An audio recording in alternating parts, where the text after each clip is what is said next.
আমার মন বলে চাই চাই চাই গো, যারে নাই পাই গো। আমার মন বলে চাই চাই চাই গো, সকল পাওয়ার মাঝে আমার মনে বেদন জাগে। ও বাবুল সুপ্রিয় তো কচি ছেলে নন, এমন নয় যে ও ট্যাঁ ট্যাঁ করে ওই করতে করতে উনি ইয়ে থেকে খাট থেকে উঠে এলেন, অথবা উনি ললিপপ চুষতে চুষতে স্কুলে যান, এরকম তো ব্যাপার নয়। বাবুল সুপ্রিয় বেশ বয়স্ক লোক, দুটো বিয়ে করেছেন, ওর খাওয়া রাজনীতি করেছেন, দুটো দল করেছেন। আমি যে দলকে সমর্থন করি বা যে দলের সদস্য সেই দলেও ছিলেন, পরে আবার সেই দল ছেড়ে মমতার দলে চলে গেলেন, বললেন আমি প্রথম একাদশে থাকতে চাই, সেই একাদশে থাকতে পারলেন না। এই সমস্ত ফ্রাস্ট্রেশন, এই সব দুঃখ কি তার মধ্যে পুঞ্জীভূত হয়ে আছে যে তিনি এইরকম একটা বোকার মতন আচরণ করলেন? মাতালের যা পরিচয় আমরা যা জানি সেটা তো দেখালো বাবুল সুপ্রিয়, সেটা তো অভিজিৎ গাঙ্গুলি দেখায়নি। আচ্ছা, তারপরেতে বাবুল সুপ্রিয় যেটা করলো সেটা এবং যে বর্তমানে কল্যাণ ব্যানার্জি যেটা করছে, এই দুটো মিলিয়ে দেখা যায় যে এর মধ্যে নিজের দলের সদস্যকে কল্যাণ ব্যানার্জি সমর্থন করতে চেষ্টা করবে, সেটা স্বাভাবিক। কিন্তু কল্যাণ ব্যানার্জির পরিচয় তুমি যদি দেখো, যে একটা দামড়া লোক, প্রায় 6 ফুট লম্বা, হাতির মতন মোটা, সে বাচ্চা মেয়েদের মতন চুকিত করছে, লজ্জাও করে না। একটা মানে একটা সামান্যতম আত্মসম্মান সম্পন্ন মানুষ এরকম বাচ্চা মেয়েদের মতন এরকম দামড়া হয়ে চুকিত করে, আমি তো ভাবতে পারি না। এই হচ্ছে অভিন। আবার সে গেছে কার কাছে? যোগী আদিত্যনাথের কাছে। যোগী আদিত্যনাথের কাছে গিয়ে তাকে হাত ধরে তাকে তার কাছে কি চেয়ে এসছে, ফুল দিচ্ছে আর কি চেয়েছে আমি জানি না, কিন্তু ধান্দা একটা আছে। শুধু শুধু যোগী আদিত্যনাথের কাছে যেতে যাবে কেন?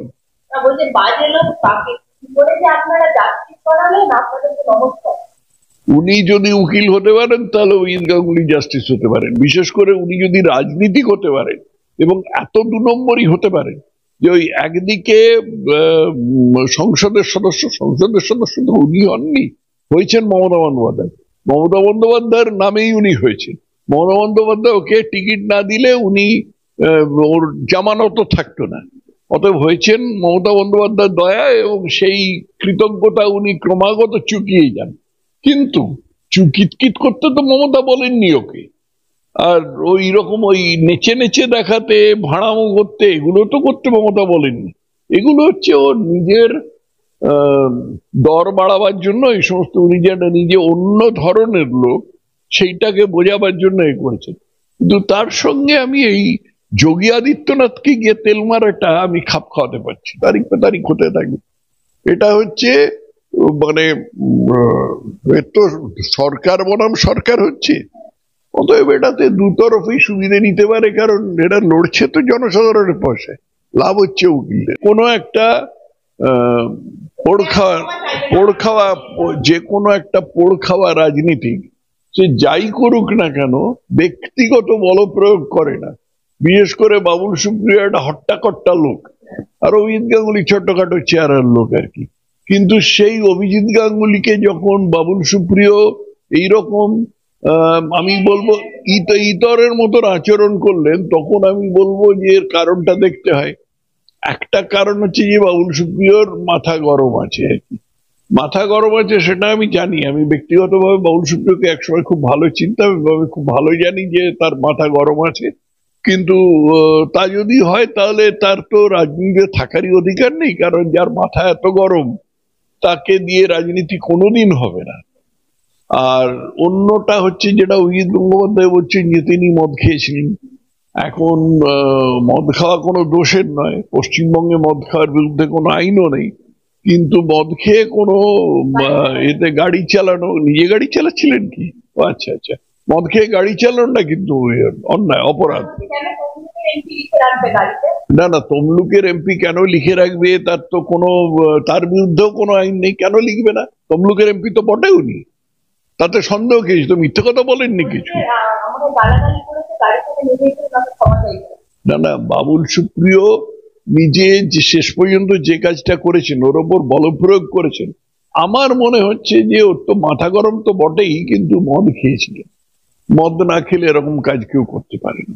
কারণ উনি তো ওই তমলুকের এমপির ফলকটা দেখেই তো উনি বুঝেছিলেন যে এটার মধ্যে অভিজিৎ গাঙ্গুলি আছে। না, কুণাল ঘোষ সাধারণত মিথ্যে কথা বলে, এবং অথবা সত্যি কথা বলে। কখনো মিথ্যে কথা বলে, কখনো সত্যি কথা বলে, ঠিক কোনটা ধরা যায় না। যেমন কুণাল ঘোষ বলেছিল যে মমতার বাড়িতে টাকা রাখা আছে, সারদার সমস্ত টাকা রাখা আছে, এই দোষটাকে কাটাবার জন্য এটার ফলে কুণাল ঘোষের জেল হয়েছিল। তারপর সেই জেল থেকে বেরিয়ে আবার কুণাল ঘোষ মমতার চটি চেটে তার অতি স্নেহভাজন হয়ে গেছে। এগুলো সব ঠিক আছে। তো এখন কথা কথা হলো যে কথাটার মধ্যে কিন্তু কিছুটা সত্যতা আছে। বাস্তবিকই নেতাজি সফল হতে পারেননি। নেতাজি যে দলটা করেছিলেন ফরওয়ার্ড ব্লক, সেই দলটাতে তার দাদা শরৎ বসু পর্যন্ত যোগ দেননি। এটা ইতিহাসের ব্যাপার, এটা কোনো দেশপ্রেম বা আমার মতো নেতাজি ভক্ত খুব বেশি নেই, কিন্তু এটার মধ্যে ভক্তি বা অভক্তির কোনো ব্যাপার নেই, এটা ইতিহাসের ব্যাপার। শরৎ বসুও যোগ দেননি। তো সেই পরিপ্রেক্ষিতে কথাটা তো মিথ্যে নয়। মমতা দল তৈরি করেছেন এবং সেটা সফল।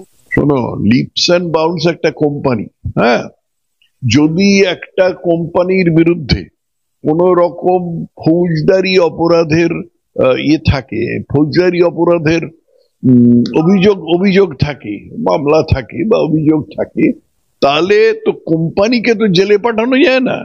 জেলে পাঠাতে হয় তাদের ডিরেক্টরদের। এবং লিপস অ্যান্ড বাউন্সের যে ডিরেক্টর আছে তাদের সকলে জেলে যাওয়া উচিত।